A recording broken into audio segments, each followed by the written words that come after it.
I'm ready. I like that little lighter sound. All right. I said somebody at the door. Yeah.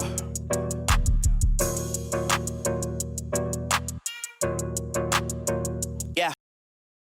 Things that I do for a living. I mean, I do a variety of things. Musician, artist, innovator, restaurant owner. I mean, an array of things. List goes on. How did I get into drawing? I want to say I've been drawing my whole life as a kid. I spent a lot of time alone, so a lot of that time was spent like creating ideas and just drawing.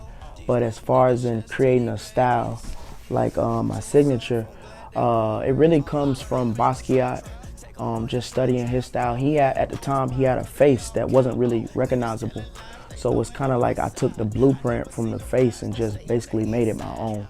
Like his face was very sloppy, and I just wanted to make something iconic, because like when you think of something like Mickey Mouse or even something simple as the Apple logo, it's something iconic, it never changes. So I wanted to make something that's like stuck in like your mind. Every time you see it, you can identify with it. How I got to name that guy? It's a complicated question. Thinking back, I just needed a name, and like the faces, they represented guys. So I was just like that guy. Shit. What gets me in the zone mostly is just picking up emotions. I like to make art when obviously I have a lot of emotions or passion behind the things that I'm creating. So a lot of the times if I'm, sad or, depressed, like how we all get from time to time, those are the best times that I create art, because I feel like art is supposed to come from a place, and that certain place makes it relatable and that other people can resonate with. Because a lot of times when you go into galleries, you have things that visually they look good, but that's it. You walk straight past it, and then you have certain pieces just like, yo, that piece resonate with my soul. Like, who was the artist? Tell me more about this piece. So that's why I like to make things like when I'm coming with emotions. All right, the process, it's gonna sound very cliche.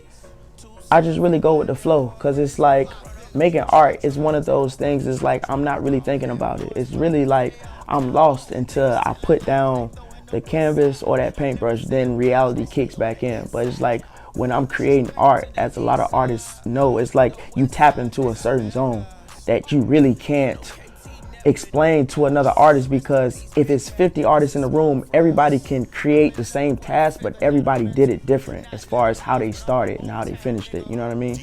So it's one of those things. It's just like, it's just starting. As long as you got a starting point, like you have an end point. So with me, it's just starting, because the process is different every time. The end goal for the design is bigger than the world in a sense. Theme parks, cars, architecture features, of course clothing, but that's just a small staple. The clothes is just basically what it begins on, but it turns into a lifestyle. It turns into a personality that different people can relate to, and that's what makes it a lifelong thing. You know what I mean? But the end goal is to really, I want to make a theme park out of it, with the 7 personalities. So you kind of go into 7 different worlds throughout this theme park based on the 7 different faces. Brill 6, and this is Fools, and this is my shit. Now that I'm thinking about it, this is my shit.